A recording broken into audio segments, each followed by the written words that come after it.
How about a quick introduction for the viewers that don't know you, and maybe for the people that didn't have a chance to take your class?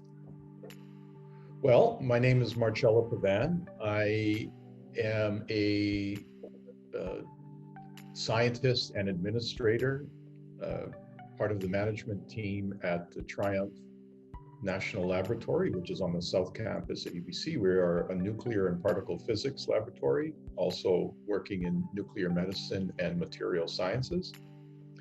I manage the academics and user program there now. Okay, quality 5, difficulty 1. Oh, that's kind of low. I gotta take note of that. Attendance, not mandatory. Really? Would take again, yes. Well, that's good to know. Grade A+. Well, fantastic. That's why they like me. So they say awesome. The class itself is pretty easy to keep up with as long as you do the required weekly readings and homework. Yes, exactly. That's what I've been trying to say.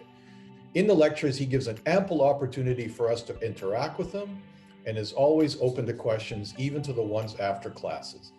Very caring of students, also pretty hilarious, and has a tendency to count in different languages. I mean, I'm glad people like my jokes. Not all of them go over well, let me tell you.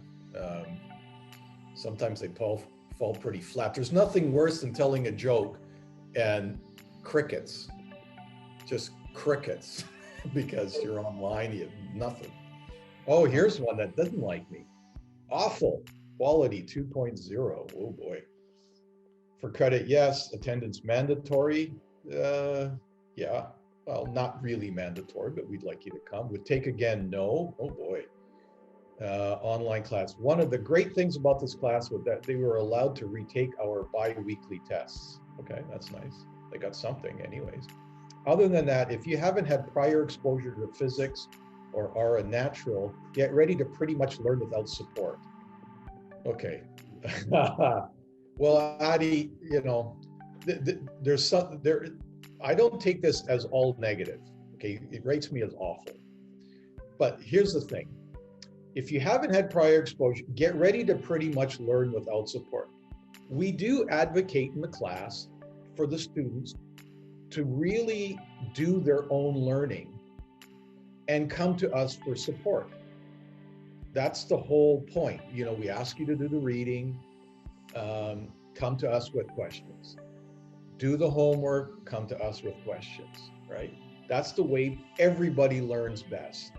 Some students still, so even though it's kind of a backhanded compliment that we got him to, I'm assuming it's a him, okay, I don't know if it's a him. I got he or she to get to the point where they were studying for themselves, right? And even though they didn't like it in my class and they thought I was awful for it, it's going to hold them in good stead for the remainder of their courses if they keep that up.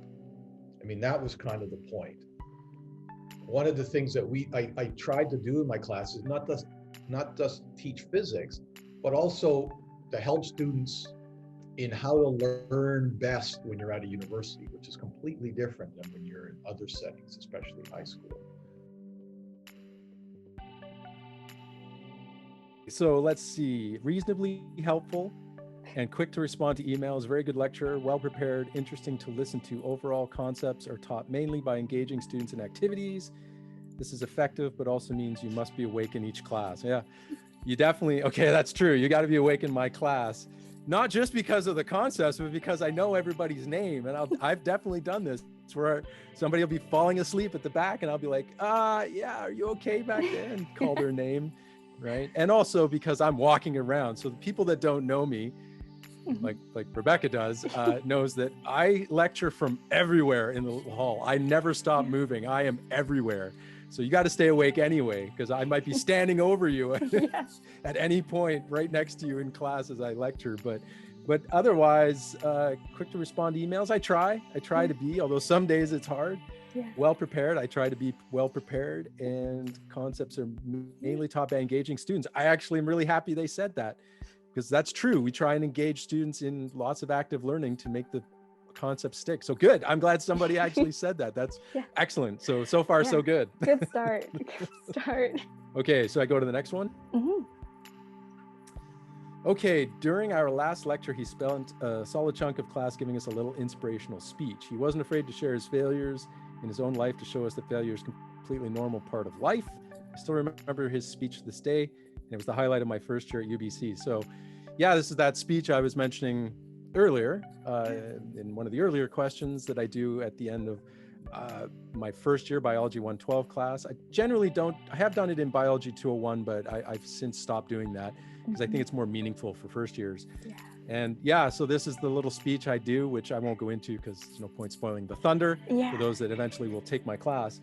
But yes, I'm glad somebody got a lot out of it. And I've actually had a few emails over the years from different people, actually several years later, that say, hey, you know, I just wanted to reach out and say, thank you for that. It actually turned out that all the stuff you said, not all, but some of the stuff really stuck with me. And this part about failure is one that I definitely try and highlight, the fact that, you know, we're going to experience failures, and we all do, me included. In fact, I'm older, so I've experienced more failure. Totally normal. It happens. And it actually doesn't mean that I am a failure or you are a failure. It just means you experience some. So anyway, so there's good. I'm glad somebody, you know, found that useful and put it on there.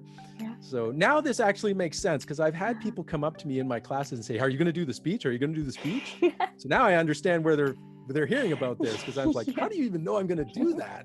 So there we go. Now I know. Okay, that was interesting little tour through some of my Rate My Prof ratings. I guess I should look at those more often.